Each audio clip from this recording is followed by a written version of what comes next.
On Volvo Cars' test track in Hellered, outside Gothenburg, they're working with new tests to develop what hopefully will be a future road train. The aim of this EU project is to make tomorrow's traffic both safer and more environmentally sound. As a driver in a road train, the idea is, in fact, to be able to both read the newspaper and eat breakfast while travelling at 90 kilometers an hour. Well, right now I feel completely comfortable. I have to admit that in the beginning it feels really unusual and you're kind of prepared to take over at any moment.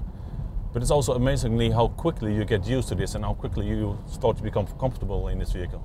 And it's okay for you to make an interview with me when I'm sitting here in the back seat? Oh yeah, that's no problem. I mean, the car takes care of the driving, so I can do something else and I can easily talk with you.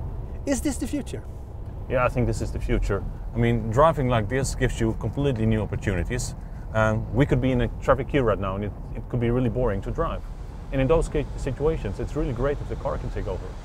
It is this truck that is the lead vehicle that communicates wirelessly with both of the passenger cars.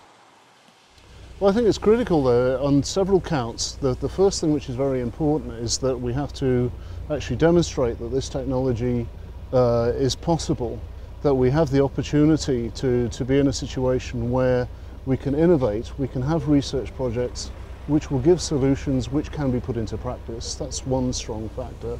The other thing which is critically important is that the results from the research could actually fundamentally end up with improvements when you look at congestion, when you look at environmental factors, and when you look at safety.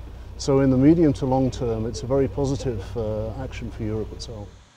With this technology, it is in fact completely possible to do more interesting things than dedicate your time to concentrated car driving.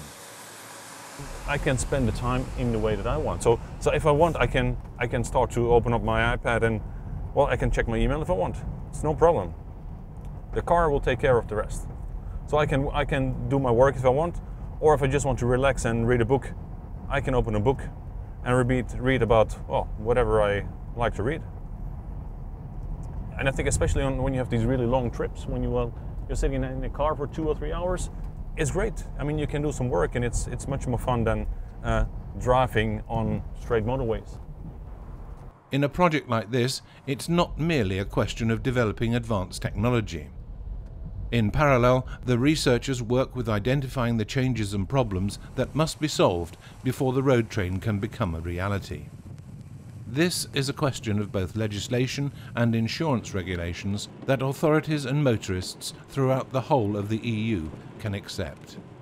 I think by showing people the benefits in their everyday lives and showing that the safety aspects really are nothing to worry about, I think the market pull will drive the legislation to make it more acceptable. On the test track, they continue to work with the development of the road train, now with more cars and at higher speeds.